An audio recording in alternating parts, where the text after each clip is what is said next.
오늘은 새로운 시리즈가 시작되는 날이에요. 그래서 야고보서를 통해서 나누고자 하는 시리즈의 핵심은 무엇이냐면 공동체에 관한 이야기입니다. 우리 올해 전체 교회의 주제가 생명력 있는 공동체를 일으키라라고 하는 건데요. 마찬가지로 우리도 생명력 있는 청년 공동체를 일으키기 위해서 함께 공동체라고 하는 주제를 놓고 고민해 보려고 합니다. 일단은 야고보서에 관한 이야기를 좀 나누는 오늘이기 때문에 약간 좀 쓸데없어 보이는 쓸모 있는 이야기들을 많이 하게 될 것 같아요. 개론과 같은 시간이기도 하고 또 첫 번째 시간과 같은 때이기 때문에 좀 마음을 푸는 뭐라 그러죠? 아이스 브레이킹. 제가 이 아이스 브레이킹이라고 하는 말이 유명한가요? 저는 처음 들었을 때 아이스 브레이킹이라고 하는 말이 뭔지를 몰랐어요. 근데 아이스 브레이킹이라고 하는 게 이렇게 얼음 깨는 그 의미잖아요. 그래서 좀 야고보서와 우리 간에 보이지 않는 경직되어 있는 뭐가 있을 것 같은데 그 부분을 좀 푸는 시간이 오늘이 되었으면 좋겠습니다. 야고보서에 대해서 저는 사실은 조금 제 나름대로 왜곡된 시선을 갖고 있었던 것 같아요. 야고보서를 통해서 제가 늘 받는 느낌은 뭐냐면 뭔가 좀 야고보서는 공격적이에요. 특별히 어떠한 공격적인 느낌을 받냐면 오직 믿음만이 최고라고 외치는 어떤 사람들을 향해서 믿음이 최고가 아니다. 행함이 없는 믿음은 죽은 믿음이다. 그러니까 우리가 많이 들어왔듯이 행함을 통해서는 절대로 구원을 받지 못한다라고 막 주장하는 어떤 사람들의 이야기 가운데 야고보가 당당하게 이야기하고 있는 겁니다. 그래, 그러면 한번 행함이 없는 믿음을 보여봐라. 믿음과 행함은 같이 갈 수밖에 없다라고 하는 것을 굉장히 강력한 언어를 통해서 설명하고 있는 게 야고보서입니다. 그런데 그 이야기를 진행하는 방식이 제 느낌에는요 좀 약간 산만하게 느껴졌어요. 뭔가 잘 정돈되어 가지고 막 체계적으로 이야기가 진행된다는 느낌을 받는 게 아니라 이 얘기했다가 저 얘기했다가 이 얘기로 다시 돌아왔다가 또 뜬금없이 저 얘기로 넘어가고 하는 그런 느낌을 자꾸 받았던 것 같아요. 이 야고보서를 보면서요. 야고보서를 대하는 태도에 있어서 우리가 먼저 좀 우리의 마음을 정리하고 나아가면 좋겠다는 생각이 듭니다. 야고보서는요 그 이름 자체에서도 이렇게 느낄 수 있듯이 서신이에요. 편지라고 하는 거죠. 이거는 분명한 편지입니다. 어디에 주어진 편지냐면 공동체에게 주어진 편지인 것이 분명합니다. 야고보서 1장 1절을 한번 보시죠. 하나님과 주 예수 그리스도의 종 야고보는 누구에게? 흩어져 있는 12지파에게 문안하고 있습니다.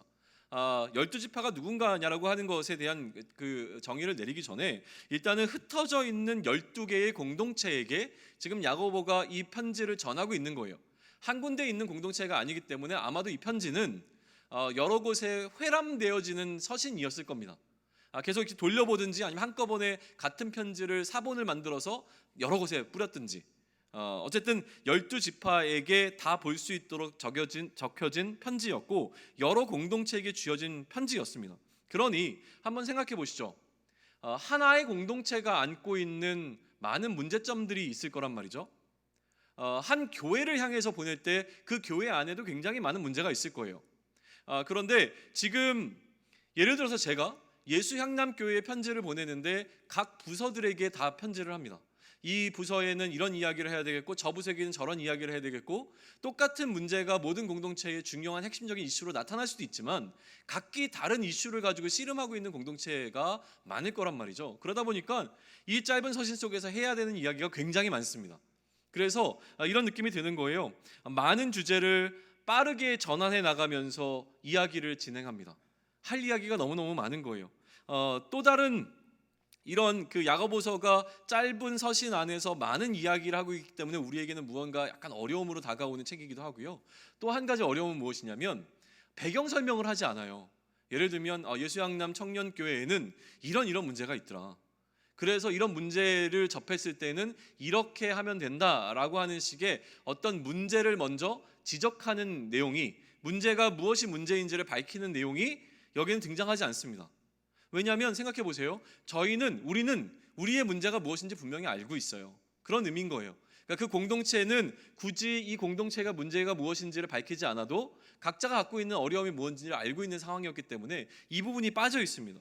그러니 우리의 입장에서 보게 되면 우리는 지금 몇천 년 전에 있었던 공동체에 관한 이야기를 하고 있는 거잖아요. 그러니까 그 공동체가 어떠한 상황에 놓여 있었는지 그 공동체의 정황이 어땠는지 이런 것들을 잘 몰라요.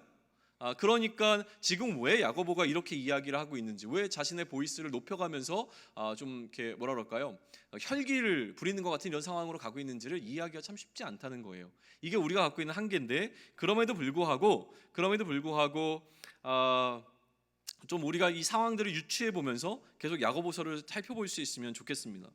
우선 야고보서에 거는 저의 기대와 우리의 기대는 무엇이냐면, 야고보가 지금 어디에다가 편지를 쓰고 있다고 했습니까? 12개의 공동체에게 편지를 쓰고 있었습니다. 그러니 어떤 공동체가 꼭 알아야 하는 이야기, 그게 공동체의 문제이던 아니면 공동체가 나아갈 방향이던, 지금 야고보가 추구하는 것은 무엇이냐면 건강한 공동체를 만들기를 원하는 거예요. 그러니까 이 건강한 공동체, 야고보가 생각하는 건강한 공동체가 무엇인지를 우리가 살펴보고, 그러한 공동체가 우리일 수 있겠는가에 대한 것을 함께 생각해보는 시간이 앞으로의 여정이 되었으면 좋겠습니다. 공동체를 공동체답게 만드는 편지가 우리 앞에 놓여 있다고 생각하시고요. 어떻게 하는 것이 우리 공동체에게 주는 하나님의 지혜인지를 찾아낼 수 있는 시간이 되기를 소망해 봅니다. 야고보서를 대할 때 야고보와 대화하는 대화의 방법들을 우리가 알아가면 좀 좋을 것 같아요. 저는 이제 오해하고 있었던 많은 부분들이 있었다고 말씀을 드렸는데, 오해라고 하는 것은 어떤 상황 때문에 오기도 하지만 많은 부분들은 말 때문에 오지 않습니까? 그 사람의 말하는 투, 표정 뭐 이런 거에 대한 거를 잘 이해하지 못할 때 오해하는 경우가 참 많은 것 같아요. 우리는 대화가 잘 통하는 사람이 있습니다. 우리 주변에 그냥 말이 잘 통하는 사람이 있어요. 마음이 잘 맞고 무슨 이야기를 해도 2번, 3번 설명하지 않아도 그냥 무슨 말인지 알아듣는 소울메이트라고 얘기해야 되나요? 말이 참 잘 통하는 사람들이 우리 주변에 한두 명은 꼭 있을 겁니다. 있습니다. 있죠? 네. 그런데 어떤 사람들과 만나면 좀 이렇게 뭐라고 표현할까요? 마음 한 구석이 갑갑한 게 있어요. 막 1시간, 2시간, 3시간 열띤 이야기를 나누는데도 마음 한쪽이 이렇게 시원하지가 않아요. 내 이야기가 상대방에게 잘 전달된 것 같지 않은 그런 느낌을 받을 때가 참 많습니다. 벽 앞에서 이야기하는 같은 느낌을 느낄 때도 많아요. 계속 나는 막 잘 설명하고 있는데 전혀 먹히지 않는 거죠. 어느 순간 다시 얘기는 원점으로 돌아와 있는 것 같은 느낌을 받기도 하고, 좀 진이 빠지는 느낌을 들 때가 많아요. 그런데 그러한 사람이라고 할지라도 여러 번 만나서 대화하고 이야기하다 보면 어느 순간에 익숙해져 가고 있는 것을 느낍니다. 무엇이 익숙해져 가면 서로가 어떻게 생각하고 어떻게 대화하는지에 대한 것을 익혀 나간다는 생각을 해요. 저는 여러 번에게 얘기했지만 성경 가운데 저와 대화가 가장 잘 통하는 한 분이 있습니다. 누군지 아시나요? 바울하고 이상하게 잘 맞아요. 그냥 저랑 잘 맞는 것뿐이에요. 그래서 신약의 인물 가운데는 바울과 가장 잘 맞기 때문에 제가 말씀 심화반을 개설하면서 선택했던 게 바울의 서신, 특히나 가장 뭐라 그럴까요? 중심에 놓여 있다고 얘기하는 로마서를 선택을 했던 게 금요일이었고요. 제가 어떻게 바울과 대화를 나누는지를 그 시간에 오신 분들과 함께 나누기 위해서 그 과정을 지금 진행하고 있습니다.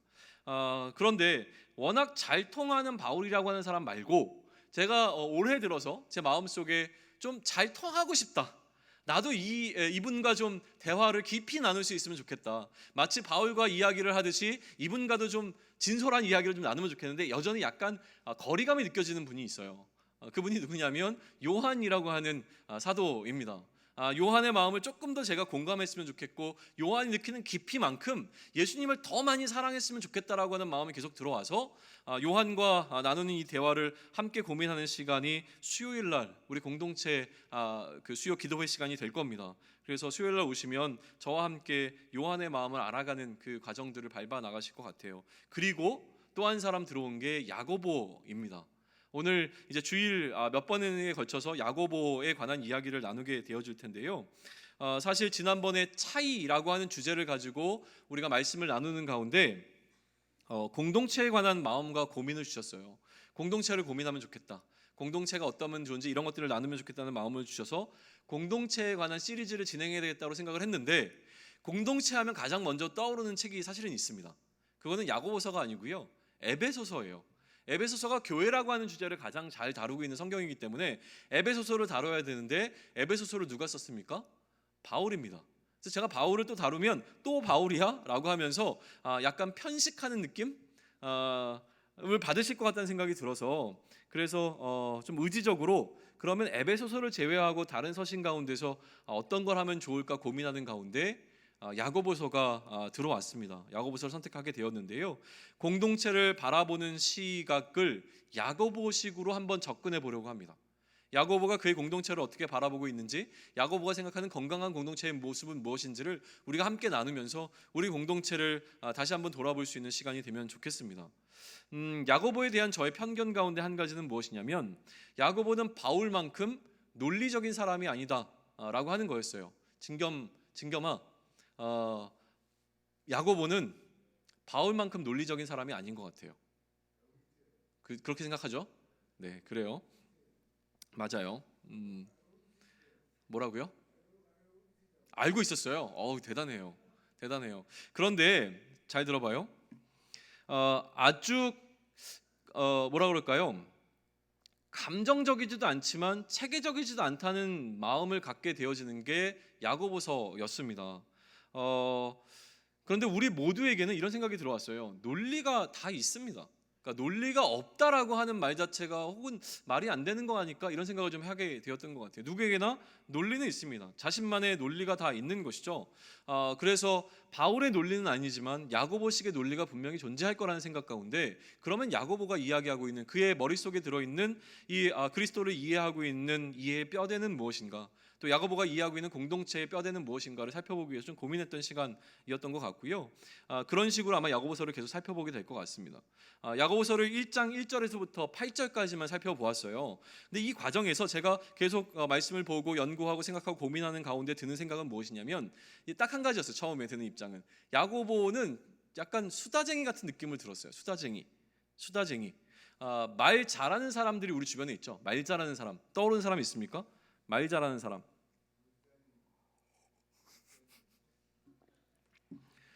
고마워요. 말하기를 좋아하는 사람들이 있어요. 말하기를 좋아하는 사람들. 예전에 학교 다닐 때요. 학교 다닐 때 항상 이렇게 우리 교실은 제가 다닐 때만 해도 한 40명에서 50명이 한 클래스였거든요. 그러다 보니까 늘 말 잘하는 친구가 있어서 어느 날 뭐 영화를 하나 보고 왔다 그러면 그 친구 책상 주변에 사람들이 막 이렇게 모여요. 그래서 영화에 관한 자기가 보고 온 영화를 이야기를 쉬는 시간마다 막 이렇게 해주는데, 스토리텔러 같이 막 얘기를 해주는 거죠. 너무 재밌는 거예요. 사실은 영화보다 그 친구가 본 영화를 영화보다 그 친구가 이야기해주는 영화가 훨씬 더 재밌을 때가 있는 거예요. 막 맛깔나게 이야기하는 그런 친구들이 있어요. 또 같은 이야기를 해도 똑같은 상황을 접했는데 어떤 사람은 지난번에 여행 갔다 온 거 어땠어? 좋았어요 라고 얘기 끝나는 사람이 있지만, 그걸 물어보면 여행 가서 이번에 막 뭘 했고 막 완전 환상적이었고 막 맛있었고 재밌었고 막 흥분되고 막 힘들었고 막 어마어마하게 이야기를 잘하는 사람이 있죠. 특별히 그런 달란트를 갖고 있는 사람들은 분명히 있는 것 같아요. 그런데 야고보에게 제가 그런 느낌을 받은 건 아니에요. 말 되게 잘한다 이런 느낌을 받은 건 아니고요. 수다쟁이 같다는 느낌을 받은 건 뭐냐면, 말은 잘하지 못하는데 말을 끊임없이 하는 사람들이 있어요. 끊임없이. 제자반 같은 걸 하게 되면, 특별히 지금 이제 작년 제자반을 하고 있는데 나눠요. 삶을 한 주간 동안 어떻게 사셨습니까? 나누게 되면 어떤 사람은 굉장히 짧아요. 한 1분도 이야기를 못 하시는 분들이 계세요. 이번 한 주간 그냥 똑같았어요. 잘 지냈죠 뭐 라고 하시는 분이 계신 반면에, 이번 한 주간의 삶을 진짜 뭐 줄줄이 얘기하시는데 어디서 끊어야 될지를 모르겠어요. 끊기는 끊어야 되겠는데 이 이야기를 끊을 만한 타이밍을 못 잡을 정도로 이야기를 계속 꼬리에 꼬리를 물면서, 그러니까 문장으로 쓰면 마침표가 안 찍히는 거예요. 마침표만 찍히면 제가 네 알겠습니다 하고 끊어야 되는데 마침표가 안 끊겨요. 이 얘기 하다가 그래서 이 얘기로 넘어갔다가 그래서 다른 얘기로 넘어가고 막 이러면서 계속 얘기를 하시는 분들이 계시다고 하는 것이죠. 그래서 작년 제자반을 원래 2시간 예정하고 있는데 보통 3시간씩 합니다.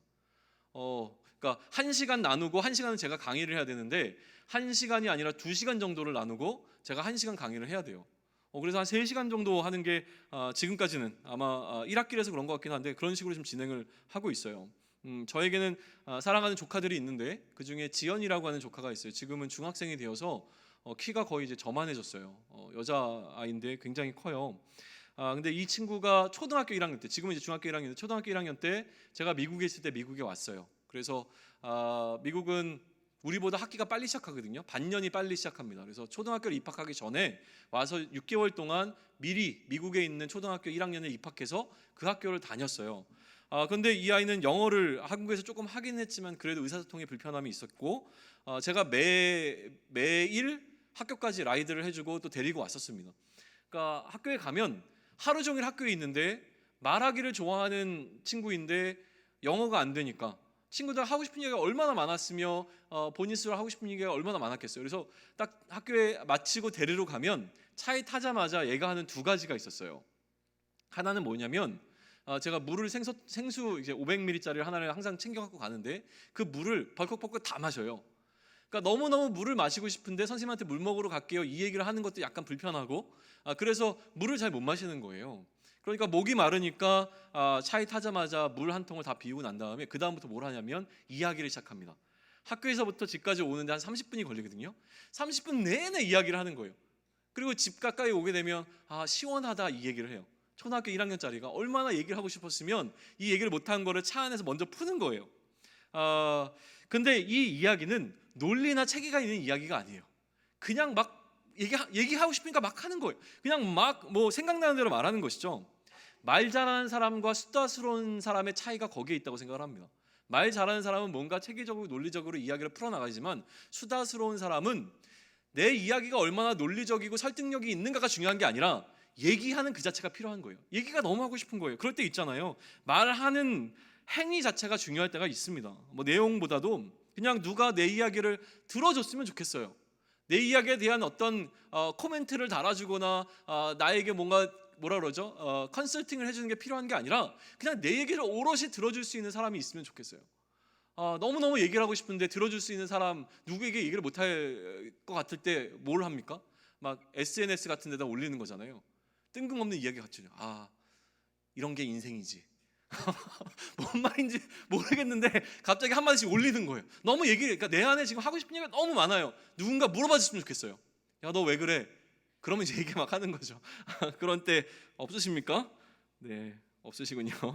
누구나 그런 마음이 들 때가 좀 있어요. 내가 그러니까 수다를 떠는 사람들의 특징은 뭐냐면요. 저도 가끔 이제 수다를 떨다 보면 이런 걸 느껴요. 막 얘기하다가 이런 얘기를 하는 거예요. 내가 지금 이 얘기를 왜 꺼냈지? 그러니까 얘기는 하고 있는데 이 이야기가 왜 시작됐는지를 잊어버린 거예요. 왜냐하면 원래 계획된 얘기가 아니니까요. 어쩌다 내가 이 말을 하고 있는지 모르겠어, 뭐 이런 얘기들을 해요. 자기도 자기가 뭔 말을 하는지 모르면서 말에 이끌려 말을 하고 있는 중인 것이죠. 야고보의 대화법을 마주하게 되면은요, 야고보의 대화법을 마주하면서 제가 든 생각은 꼬리 물기식 대화법이라는 생각이 들었어요. 꼬리를 물어갑니다. 반복되는 단어, 어떤 개념이 그 문장에 등장하면 다음에는 그 개념을 가지고 또 다른 문장을 만들고요. 또 다른 문장에서 또 다른 개념이 등장하면 이 개념을 가지고 또 다른 문장을 만들어내는 식의 끊임없이 뭔가 이어지는 어떤 그런 느낌들을 받게 되었던 것 같아요. 반복되는 단어, 즉 개념을 다시금 진술하면서 내용이 계속 이어져 갑니다. 한번 보세요. 야고보서를 펼치시고요. 1장 1절부터 8절까지 중에서 한번 보시죠. 이 단어가 좀 보이십니까? 인내라고 하는 단어가 보이세요? 인내? 어디 등장합니까? 3절에 등장하죠. 3절에 인내라고 하는 단어가 4절에서 다시 한번 등장합니까?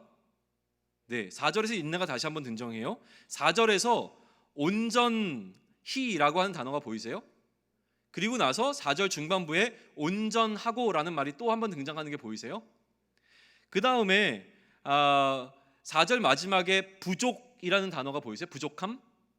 그리고 5절에 부족하거든이라는 단어도 보이시죠? 뭔가 꼬리꼬리가 물려가고 있는 게 보이십니까? 그리고 나서 구하라라고 하는 말이 5절에 등장하는 게 보이세요? 그리고 6절로 넘어가면 뭐가 등장합니까? 구하고라는 말이 등장합니다. 그리고 의심이라고 하는 말이 보이십니까? 네, 의심이라고 하는 말. 그래서 계속 이런 어떤 6절에 의심하지 말라, 그 다음에 의심하는 자, 이런 식으로 뭔가 생각이 꼬리가 꼬리를 물면서 진행하는 게 야고보의 대화의 방식이라고 하는 건데요. 조금 과장되게 예를 들자면 이런 거예요. 우리 오늘 저녁에 좀 맛있는 거 먹으면 좋겠는데 라고 우리가 회의를 합니다. 저녁에 맛있는 거 먹으면 좋겠는데 라고 했더니 맛있는 거 하면 진짜 우리나라가 먹거리는 최고인 것 같아요. 이 얘기로 넘어간 겁니다. 우리나라가 최고인 거는 뭐 먹는 것뿐만이 아니지나 다른 이야기로 넘어갑니다. 우리나라는 IT 강국이야. 뭐 강한 건 좋지. 그런데 경제에 있어서 강대국들의 행포는 너무 심한 것 같아. 서로 좀 배려해야 되는데. 야, 배려하는 사회가 되면 서로가 좋지. 그런 의미에서 우리 점심 메뉴도 좀 서로 배려하자. 뭐 그러니까 이야기가 막 이런 식으로 가는 겁니다. 뭔가 중구난방하는 것 같지만 꼬리에 꼬리를 물면서 계속 이야기가 진행되고 있는 것 같은 그런 느낌을 받게 되어지는 거예요. 이런 대화를 사실은 수다라고 하죠. 수다.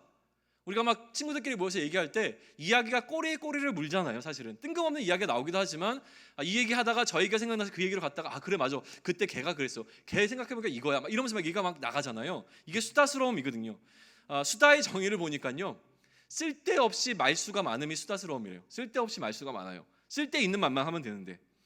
근데 야고보서 설교를 준비하면서 제 안에 나름 소름 돋았던 것은 무엇이냐면, 이 야고보서는 이 야고보의 이야기하는 이 대화 방식은 수다스러움이 아니라 철저하게 계획된 것 같다는 느낌을 받았던 거예요. 또다시 알파고 이야기를 하는데, 알파고와 이세돌의 경기를 진행하다가 중간에 모든 해설자들이 비웃었던 적이 있어서요. 알파고 이러면 안 되는데 얘 지금 실수한 거야 라고 어떤 포인트를 딱 두고 난 다음에 이건 이세돌이 이겼네 이러면서 막 사람들이 엄청 비웃었어요. 그런데 나중에 알파고가 이겼어요. 그러고 났더니 그 다음에 사람들이 뭐라고 얘기했냐면, 야, 이게 알파고가 철저히 계획된, 실수한 게 아니라 처음부터 계획된 수였을 거야 라고 하는 생각이 전환되는 이야기를 좀 보게 되었는데요. 마치 그런 느낌이었던 것 같아요. 야고보서를 보면서 무슨 얘기를 하는 거지? 왜 이렇게 중구난방 이야기를 하는 것처럼 느끼지? 라고 했는데, 보면 볼수록 느껴지는 것은 무엇이냐면, 보면 볼수록 소름 끼치는 것은 무엇이냐면, 보면 볼수록 약간 저를 두렵게 하는 것은 무엇이고 굉장히 많이 기대하게 만들고 굉장히 저를 흥분시키는 것은 무엇이면, 뭔가 야고보에게는 새로운 생각의 틀이 있다라고 하는 것을 느끼게 된 것입니다. 그 이야기를 좀 계속 나눌 수 있으면 좋겠어요. 그 과정들을 함께 해보면 좋겠는데요. 자, 2절 한번 보세요. 제가 읽습니다. 내 형제들아, 너희가 여러 가지 시험을 당하거든 온전히 기쁘게 여기라 라고 되어 있습니다. 여기에 온전이라고 하는 단어에 좀 주목해 보겠습니다. 온전하다는 것은 무엇이냐면 전체라는 의미예요. 전체, 모두라는 의미도 갖고 있어요. 다시 얘기하면 온전한 것, 온전한 케이크이라고 하면 뭡니까? 전체 케이크의 모양이 그대로 다 있는 거예요. 조각 나지 않은 그 케이크 전체를 온전한 케이크라고 부르는 그런 의미가 있는 거예요. 아무도 먹지 않은 케이크. 그것뿐이라고 하는 의미도 있습니다. 그것뿐, 오로지 그것만. Nothing but love라고 하는 말이 있으면 사랑 외에 다른 것은 없다는 것인데, 지금 영어 성경에 보기에는 nothing but joy예요. 무슨 얘기냐면 기쁨 외에 다른 것은 없다는 거예요. 형제들아, 너희가 여러 가지 시험을 당하거든 다른 거 생각하지 말고 무엇만? 기쁨만 생각하라 라고 하는 거예요. 기쁨 외에 다른 것은 아무것도 생각하지 않으면 좋겠다라고 하는 이야기를 하는 것이죠. 그리고 난 다음에 이야기는 3절로 넘어가죠. 이는, 왜냐하면 2절에 얘기했던 그 이야기를 보충 설명하는 건데, 이는 너희 믿음의 시련이 인내를 만들어내는 줄 너희가 알기 때문이다 라고 설명을 합니다. 우리가 여러 가지 당하는 시험을 믿음의 시련이라고 야고보는 지금 부르고 있어요. 믿음의 시험. 시험은 믿음과 연관되어져 있습니다. 우리의 믿음을 향한 도전이 올 때 이 상황은 우리에게 인내를 요청합니다. 믿음은 소망과도 연관이 되어 있기 때문에 그런데요, 이 소망은 약속이 있기 때문에 생깁니다. 약속. 이 약속을 믿는 믿음이 우리에게 필요한 것이죠. 될 거야 라고 하는 생각이 우리에게 필요한 것입니다. 그러나 이 약속이 될 거야 라고 믿고 기다리는 가운데 우리 마음속에 계속 흔들림이 들어옵니다. 시간이 흐르면 흐를수록 안 되는 거 아닐까? 라는 생각이 들어오는 어떤 시점이 우리에게 존재한다는 거예요. 안 되는 거 아닐까? 예전에는요, 지난번에 얘기했던 것 같은데, 뭐 이렇게 휴대폰이나 삐삐를 뭐라 그러죠? 삐삐, 삐삐를 삐삐라고 그러나요? 네, 어쨌든 고상한 용어가 있는데 삐삐 말고 왜 생각이 안 나죠? 어쨌든 그런 게 없을 때는 약속을 하고 나면, 전화를 집에서 전화하고 나면 그 다음에 약속 장소에서 그 사람이 안 오면 계속 기다려야 됐던 거예요. 기다리면서 약속은 했는데 그 약속을 믿어야 되는데 얘가 나올 거라는 믿음이 있는데 시간이 자꾸 지나가게 되면 마음이 흔들리는 거죠. 오늘 뭐 이런 상황이에요. 오늘 예배 시간이 변경돼서 2시에 우리가 만나기로 했는데 2시가 됐는데 여러분들이 안 오기 시작하면 제 마음이 흔들리는 거죠. 얘 안 오나? 안 올 건가? 뭐 이런 생각이 드는 것과 마찬가지인 거예요. 제 첫째 아들이 성원군인데, 성원군이 2월 9일이 생일이었어요. 얼마나 시간이 지났죠? 한 2달 정도 시간이 지났잖아요. 생일이 되기 전부터 이 형제가 저에게 요청했던 생일 선물이 있었습니다. 뭐냐면 휴대폰이 갖고 싶어졌었어요. 친구들이 다 휴대폰을 갖고 있대요. 그리고 자기들끼리 카톡방을 만들어서 뭐 얘기도 하고 막 이러나 봐요. 가끔 이제 우리도 불편할 때가 있어요. 애를 집에다 놓고 오거나 아니면 혼자 어디를 보내고 나서 급하게 연락을 해야 되는데 연락이 안 될 때 갑갑함을 느껴서 아내랑 좀 얘기를 했어요. 그럼 좀 휴대폰을 해주는 방향으로 해볼까? 너무 좋은 거 말고 요즘 애들이 어떤 휴대폰을 갖고 다니는지 한번 알아봐. 뭐 이러면서 하면서 시간이 흘러갔어요. 저도 바빴고 또 꼭 해줘야 되겠다는 마음이 사실 없었던 것 같아요. 한 달이 지나고 두 달이 지나갑니다. 그러다가 3월 31일이 둘째 우리 지원군 생일이었어요. 지원군 생일이 다가오니까 지원군의 이 생일 선물에 관한 이야기가 나오는데 아직도 지금 우리 첫째는 생일 선물을 못 받은 상황인 거죠. 그러니까 자기 생일 선물은 날아갔다는 생각이 들었는지 이 믿음의 인내함이 떨어졌습니다. 어느 날 제 방을 찾아오더니 얘기하는 겁니다. 아빠, 나 휴대폰 안 가져도 될 것 같아. 그냥 레고 사줘. 휴대폰에 대한 마음이 포기가 이루어졌습니다. 약속이 이루어질 줄로 믿고 기다린다는 것은 인내하는 거예요. 사실 저는 여전히 생각하고 있거든요.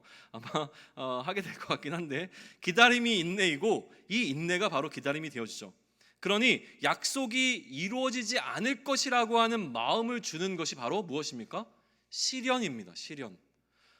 다시 말해서 시험이 온다는 것은요, 우리에게 그럼에도 불구하고 이 상황 가운데서 그럼에도 불구하고 인내할 수 있겠는가, 그럼에도 불구하고 이 약속 믿고 인내할 수 있겠는가를 묻는 것이 바로 시련이고 시험인 거예요. 이런 이유 때문에 시련은 더 큰 인내를 만들어낸다라고는 야고보서는 이야기합니다. 이게 놀라운 이야기인 것 같아요. 한 번도 경험하지 못한 어떤 상황에서도 내가 인내할 수 있는가를 계속 물어오는 것이 시험입니다. 이렇게 한번 시험해보고 저렇게 한번 시험해보면서 이래도 네가 견딜 수 있겠어? 라고 하는 것을 우리에게 묻는 것이죠. 예전에 우리에게 이러한 질문이 없었다면 우리는 괜찮은 줄 알았을 거예요. 나의 믿음의 크기는 이 정도라고 생각을 했을 텐데 이런 시련이 와도 내가 흔들리지 않는 것을 경험해보면 나의 믿음은 커집니다. 그리고 내가 인내할 수 있는 인내의 한계가 훨씬 더 크다는 것을 느끼기에 그 상황보다 덜한 상황이 오게 되면 내가 이러한 시련에서 견뎌낼 수 있는 힘을 갖게 되어지는 것과 마찬가지이죠. 따라서 4절은요, 인내를 온전히 이루라고 말합니다. 한계를 넘어서라고 하는 거예요. 어떠한 경지에 이루어지는 것을 인내를 온전히 이루라라고 하는 것이 4절이 이야기하고 있는 인내에 관한 이야기예요. 여기서 이야기하고 있는 온전함이라고 하는 단어는요, 2절에서 이야기하고 있는 온전히 기쁘게 여기라는 온전히와 단어가 달라요. 그러니까 같은 단어로 보시면 안 돼요. 한국말은 같은 단어인데 원래 본문에 쓰여 있는 단어는 달라요. 그러면 이제 우리는 다시 한번 여기에 쓰여진 온전함이 어떠한 단어의 뜻을 갖고 있는지를 살펴보면 좋겠는데요. 여기서 사용된 온전함이란 아까 2절에서 온전함은 무엇이었습니까? 손대지 않은 케이크와 같은 온전함이었잖아요. 근데 여기는 성숙함이에요. 성숙함. 다 자란 성숙함을 이야기해요. 인내를 온전히 이루라는 것은 인내가 완전히 다 자라게 하라는 의미예요. 마음에 좀 와닿으십니까? 인내의 성숙함을 요구하는 것이죠. 조금 더 분명해지죠. 다 자란 인내는, 이제 다 어른처럼 성장한 인내는 결코 어떠한 시련이 와도 흔들림 없는 믿음을 유지할 수 있게 해줄 수 있는 것이 자명하기 때문에 그래요. 이처럼 완전히 다 자란 인내가 필요한 이유에 대해서 4절에서 계속 설명을 합니다. 뭐라고 설명합니까? 이는 너희로 온전하고 구비하여 조금도 부족함 없게 하려 함이라 라고 설명하는 거예요. 여기서 온전함은 지금 앞에서 이야기하고 있는 온전함과 같은 온전함이에요. 4절에서 이야기하고 있는 두 온전함은 똑같은 온전함인데, 그러니 인내가 다 자라면, 인내가 성숙해서 어른이 되면 누구도 어른이 된다는 거예요. 우리도 다 자란다라고 하는 것을 이야기하는 겁니다. 그러면 온전함은 알겠어요. 너희로 온전하고 너희로 다 자라게 하고 그 다음에 구비하게 한다는 말이 등장합니다. 구비하게 한다. 구비함은 무슨 의미예요? 구비함. 구비하는 게 어떻게 되는 겁니까? 구비. 있을 것이 빠짐없이 있는 상태가 구비되어 있다라는 표현을 쓰잖아요. 그거예요. 우리에게 있을 것이 다 있는 상태, 손상되어지지 않고 흠이 없는 어떤 상태가 되어지는 것. 다 자랐을 뿐만이 아니라 전혀 부족함이 없는, 손상되면 없는 그 상태가 되어지게 만든다라고 하는 설명을 하고 있는 것이에요. 원점으로 돌아가죠. 그러면 이러한 자람은 어떻게 이루어지는 것일까요? 야고보에 따르면 이러한 자람은 무엇을 통해서? 시련을 통해서 이루어진다라는 설명을 하고 있는 겁니다. 그러니 시련이 오면 올수록 우리는 어떻게 됩니까? 더 자라갈 수밖에 없어요. 그러니까 시험이 우리 앞에 있을 때 어떻게 하라고 설명을 하는 거예요? 기뻐하라고 이야기하는 겁니다. 이 시련을, 이 시험을 넘어서게 되면 훌쩍 자라 있을 나를 기대함으로 기뻐할 수 있게 되어진다는 설명을 하는 거예요. 자, 여기까지는 이해되세요? 근데 솔직히 얘기해 봅시다. 힘들잖아요. 힘들어요. 우리 가운데 이런 믿음을 흔드는 시련이 찾아왔습니다. 이 시련을 넘어 있을 나의 자람을, 나의 성장함을 생각하고 지금 내 앞에 놓여있는 시험과 시험을 기쁘게 여길 수 있는 사람들이 우리 가운데 얼마나 많이 있겠습니까? 그러니 사실은 우리 앞에 어려움이 찾아오면, 우리 앞에 나의 믿음을 흔들어 놓는, 하나님이 나와 함께 하신다라고 하는 생각이 아니라 하나님을 나를 생각하지 않으시나 봐 라고 하는 어떤 마음을 갖게 되는 상황이 오게 되면 우리 마음 가운데 어떻게 하면 좋지? 라고 고민하게 되는 것이 너무나 당연해요. 시험이 오니까 와, 난 이것 때문에 잘하겠다, 너무 기뻐 라는 생각을 하는 게 오히려 어색하죠. 어려움이 찾아오면 어떡하지? 어떻게 하면 좋지? 이 상황을 어떻게 하면 좋을까? 나 무너질 것 같아. 나 이 믿음 포기할 것 같아. 나 하나님이 정말 나를 사랑하신지 안 믿겨져. 내 믿음에 금이 가고 내 믿음이 흔들려지는 그 상황이 반드시 온다고 하는 거예요. 그걸 인정하는 게 필요하다입니다. 야고보가 이것을 모르고 있는 게 아니에요. 그도 알고 있었습니다. 이 시험과 시련이 찾아오면 우리 마음의 상태가 어떻게 되는지를 야고보도 충분히 이해하고 있었다는 상황입니다. 그래서 이야기를 합니다. 방법이 없다고 느낄 때, 이제 내 믿음을 포기하고 싶을 때, 인내할 수 없을 때, 이 상황을 헤쳐나갈 지혜가 나에게는 없다는 것이 느껴질 때, 포기하고 싶을 때, 이렇게 포기하는 것이 오히려 나를 자유롭게 한다는 생각이 들어올 때, 자꾸 찾아오는 유혹과 핍박이 있을 때, 고민하는 그 상황 가운데 야고보는 우리에게 이렇게 묻고 있는 겁니다.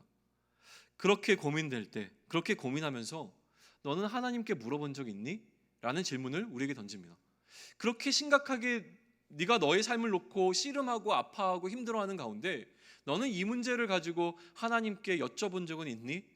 라는 질문을 우리에게 던지고 있는 겁니다. 하나님께 물어보지 왜 혼자 고민하고 있어? 하나님께 물어보면 되는 거 아닐까? 라는 생각을 합니다.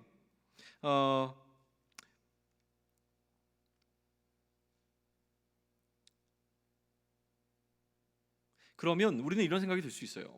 이런 거를 하나님께 물어봐야 되는지도 잘 모르겠어요 라는 마음이 들 때가 있죠. 그럴 때 이제 야고보는 이렇게 얘기합니다. 무슨 소리 하는 거야? 그럴수록 하나님께 더 물어봐야지. 이렇게 우리와 대화 나누고 있는 겁니다. 정말 이런 거를 하나님께 물어봐도 돼요? 내가 이런 거 하나님께 물어보면 참 믿음 없는 소리 한다고 하나님께 꾸중 들으면 어떡해요? 이런 마음이 들어옵니다. 이런 사소한 거 갖고 자꾸 하나님께 얘기해야 될까? 그리고 하나님이 정말로 이런 것들을 들어주실지도 잘 모르겠고, 아니야, 하나님은 그런 분이 아니야 라고 하는 이야기를 야고보는 우리에게 던져주는데요, 그게 바로 5절의 기록입니다. 우리 5절을 한 목소리로 한번 읽을까요? 5절입니다. 자, 시작. 너희 중에 누구든지 지혜가 부족하거든 모든 사람에게 후히 주시고 꾸짖지 아니하시는 하나님께 구하라. 자, 네, 거기까지요. 죄송합니다. 구하라까지. 부족하거든 이라고 하는 단어가 보입니다. 앞서 이 부족함은요, 온전함과 구비함이라고 하는 단어의 반대말로 사용된 게 부족하거든이에요. 부족하거든. 그런데 야고보는 지금 우리에게 부족한 것이 인내함이 아니라고 말합니다. 그러니까 인내에 관한 이야기를 하면서 우리가 부족한 것이 너에게 인내가 없어, 더 인내해라고 얘기하는 것이 아니라, 지금 야고보는 우리의 부족함을 무엇이라고 얘기합니까? 우리에게 지혜가 없는 것이다 라고 설명을 합니다. 부족한 것이 지혜라고 하는 것이죠. 어떻게 이런 상황 가운데서 내가 인내할 수 있겠어라는 생각이 들 때 그 생각을 바꾸어주는 또 다른 생각이 필요하다는 겁니다. 이 또 다른 생각을 지혜라고 부르는 것이죠. 그러니 지혜란 분별력이고 판단력입니다. 내 마음이 흔들릴 때 어떻게 하는 것이 분별력 있는 행위이고 어떻게 판단하는 것이 지혜로운 것인지를 알려주는 것이라고 하는 것이죠. 이 분별력이 부족해서 인내할 수 없다면, 나의 신앙을 잠시라도 포기하고 싶다면 그때 하나님께 구하라는 거예요. 왜냐하면 하나님께서는 어떠하시기 때문에 후히 주시고 꾸짖지 않는 분이시기 때문에 하나님께 내가 이 인내함을 가능하게 해야 되는 지혜를 달라고 구하라 라고 말하고 있다고 하는 겁니다. 이 나중에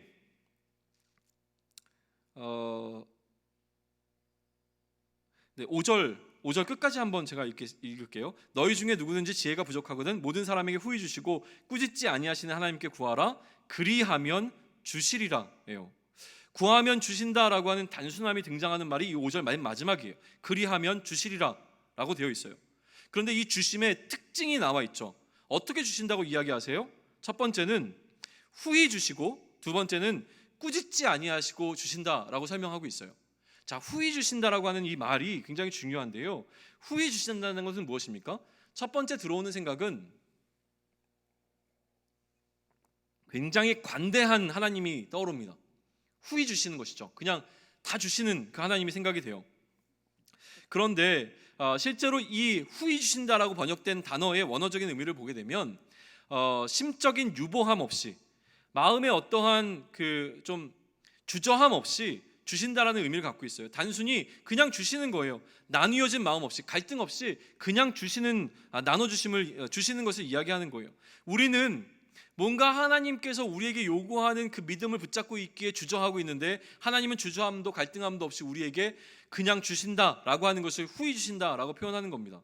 그러면 이 주저함의 원인을 무엇이라고 얘기하고 있습니까? 하나님에 대한 오해가 있었기 때문인데요.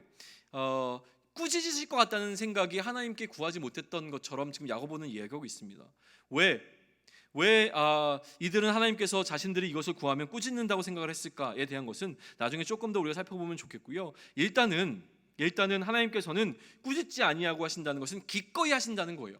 마음에 전혀 불편함 없이 우리가 원하는 것을 주신다고 하는 것인데, 야고보서의 가장 중요한 주제 가운데 한 가지가 바로 낭비하시는 하나님입니다. 낭비하시는 하나님. 이것도 다시 다룰 시간이 있을 거라고 생각을 하고 여기서는 그것만 짚고 넘어갑니다. 자, 하나님께 우리를 주시는데 두 가지입니다. 마음에 전혀 갈등함 없이 주저함 없이 우리를 꾸짖지 않고 기꺼이 주시는 하나님에 관한 이야기를 하고 계세요. 그러니 이러한 하나님에 대한 오해함 없이 하나님께 구하라고 하는 겁니다. 무엇이라고 말하는지 6절을 한번 보실까요? 6절 우리 함께 읽겠습니다. 초반부만 읽을게요. 6절 초반부 시작. 오직 믿음으로 구하고 조금도 의심하지 말라. 거기까지.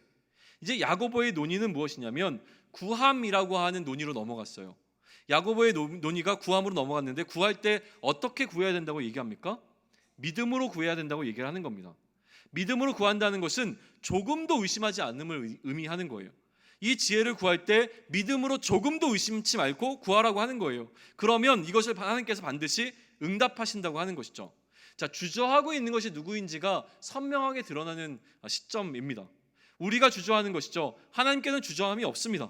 우리가 하나님을 의심하며 구하지 않고 있는 것이고 하나님께서 해주시겠어? 뭐 이런 걸 하나님께 물어봐. 자꾸 주저하게 되는 것은 우리라고 하는 것이죠. 하나님과 대화하는 게 어색합니다. 너무 멀게 느껴져요. 야고보가 말하는 것은 바로 이런 것이에요. 거창한 기도를 말하는 것이 아니라 그냥 하나님께 말해보라는 거예요. 다만 이 말을 할 때 의심 없이 함이 중요한 것을 강조해내고 있습니다.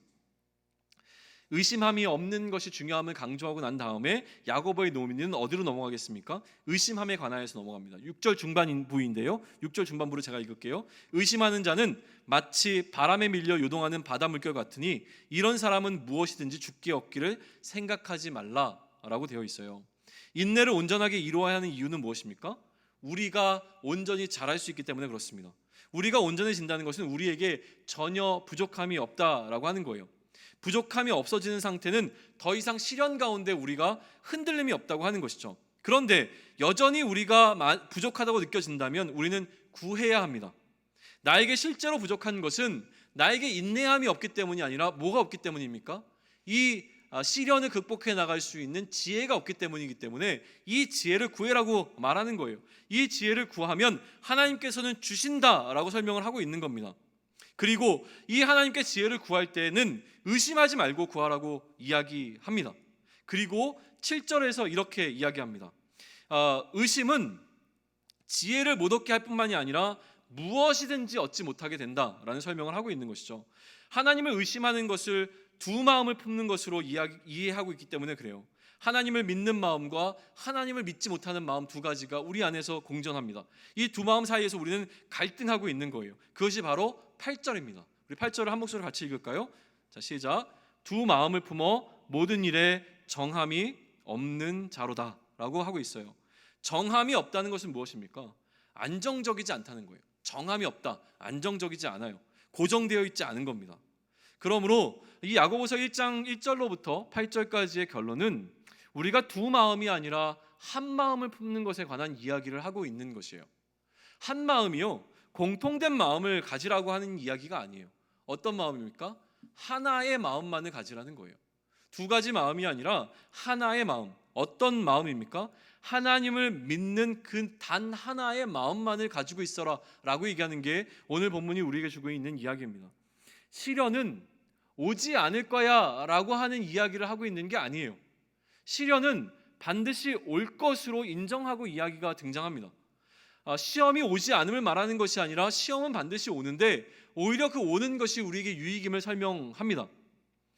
그런데 이 시험이 우리에게 오는 것은 우리를 성장하게 만들기 때문에 유익하지만 이 시험이 우리를 대하는 분명한 태도는 무엇이냐면 우리의 마음을 나누는 것입니다.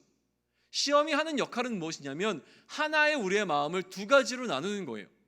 우리가 갖고 있었던 하나의 마음은 무엇입니까? 하나님을 믿는 그 한 가지 마음만 있었는데 시련과 시험은 우리의 마음을 두 가지로 나누게 합니다. 하나님을 믿는 마음과 하나님을 믿지 못하는 마음으로 나누게 한다는 것이죠. 그러면 우리는 어떻게 나누어지지 않은 하나의 마음을 품을 수 있는가를 고민해야 되는데 두 마음이 드는 그 시점에 우리로 하여금 야고보가 이야기하는 것은 하나님의 지혜를 구해라 라고 하는 겁니다. 하나님의 지혜를 구하면 이 하나님의 지혜가 우리에게 분별력을 줄 것이라고 하는 것이죠. 두 마음 가운데, 두 상황 가운데 어떤 것을 선택해야 하는지를 결정할 수 있게끔 우리를 도울 것이라고 이야기하는 겁니다. 두 마음 중에 어느 것이 더 하나님의 마음인지를 알게 하는 역할을 그 지혜가 할 것이라고 이야기하는 것이죠. 자, 여기서 야고보의 치밀한 결론을 마주하게 되어집니다. 1절을 제외하면요 2절부터 8절이 한 단락이에요. 1절은 인사잖아요. 그러면 오늘 본문의 실제적인 단락은 2절부터 8절까지가 하나의 단락이에요. 이 하나의 단락의 시작이 2절이고 끝이 8절이잖아요. 시작과 끝을 한번 연결해 보겠습니다. 8절로부터 시작할게요. 잘 보세요. 8절에 보면 뭐라고 기록되어 있습니까? 두 마음을 품어 모든 일에 정함이 없는 자라고 이야기를 했어요. 여러분이 인정하는지 모르겠지만 지금 야고보는 그가 사용하는 동일한 단어에서 이 동일한 단어를 끄집어내서 또 다른 문장을 만들어내고 그 문장에서 나오게 된 또 다른 단어를 가지고 또 다른 문장을 만들어내는 방식으로 설명을 해왔습니다. 그렇기에 야고보가 지금 사용하고 있는 단어는 그냥 의미 없이 사용하는 것이 아니라 무언가 계획된 의미를 갖고 있다라는 생각을 하게 된다면 지금 이 오늘 단락 가운데 동일한 두 단어, 우리가 다루지 않았던 동일한 똑같은 두 단어가 사용된 것이 바로 8절과 2절이라고 하는 건데요. 8절에서 사용된 어떤 단어가 2절에서 사용된지를 한번 살펴보면 좋겠습니다. 8절 가운데서 우리가 주목해보고자 하는 단어는 무엇이냐면 모든 일에 사용된 모든이라는 단어예요. 모든. 이 모든이라고 하는 단어이고 일이라고 번역되었지만 사실은 원어적으로 보면 길이라고도 해석할 수 있어요. 그러니까 모든 길이에요. 두 마음을 품어서 모든 길에 정함이 없는 자라고 하는 것은 무엇입니까? 어떤 길을 하는 데서 일을 하는 데도 마찬가지지만 어떤 길을 가는데 정함이 없는 거예요. 그러니까 막 방황하는 거예요. 어디로 가야 돼? 길은 많은데 막 헤매고 다니는 거예요. 길은 너무나 많아요. 근데 정함이 없으니까 어떻게 되는 겁니까? 막 헤매고 다니는 상황을 상상하시면 돼요. 그런 자에 관한 이야기를 8절에서 했습니다. 어찌할 바를 모르는 상태, 이에 대조되는 것이 2절이라고 하는데요. 2절에서 그러면 8절에 사용된 모든이라는 단어가 어디에 등장하겠습니까? 모든이라는 단어가 2절 보세요. 내 형제들아 너희가 여러 가지 시험을 당하거든 온전히 기쁘게 여기라 라고 되어 있어요. 모든이라고 하는 단어가 어디 등장하겠습니까? 아까 우리가 맨 처음 살펴보았던 온전한이라는 단어 속에 들어가 있습니다. 이 온전한이라고 하는 단어는 4절에 사용되고 있는 온전한이라는 단어와 다르다고 얘기했어요. 이 온전한이라고 번역되어 있는 2절에 있는 단어는 오히려 8절에 나와 있는 모든이라고 번역되는 단어와 같은 단어입니다. 그러니 이 온전히 기쁘게 여기라고 하는 것은 시험을 당하면 모든 기쁨, 온전히 기쁨, 모든 그러니까 기쁨만을 생각하라고 하는 의미로 번역되어진 것.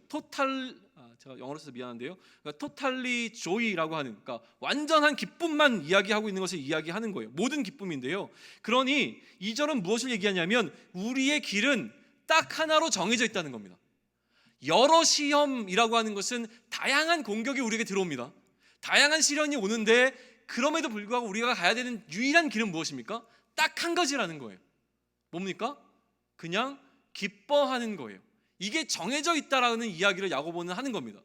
이게 핵심인 거예요. 이야기 이해가 되십니까?